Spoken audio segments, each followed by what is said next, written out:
From Mount Gayrum's precious reserves comes extra gold, an opulent blend of the finest aged spirits, slowly matured in oak. All you need is ice and a slice for a true taste of paradise. Mount Gayrum Extra Gold. With age comes perfection. It's not your fault, Malayan. I used to think that you were crazy for marrying that man. Then I thought for a few years that you were just a glutton for punishment. Now I realize that you must be on some mission from God. I have not slept in days. I look like a dog's dinner. However, when I got up this morning, I decided I would try to rise above it. Whatever that man has done, I would overlook it in honor of your wedding day, Shelby. I thought I would make myself a little presentable and floss up the house in case somebody wanted to drop in.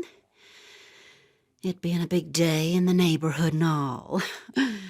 So I go out to cut some fresh flowers from my magnolia tree. And there is not a bloom on it. Toad looked desperately this way and that, while the other animals waited in grave silence. At last he spoke. "No," he said, a little sullenly.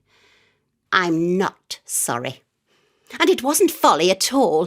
It was simply glorious." "What?"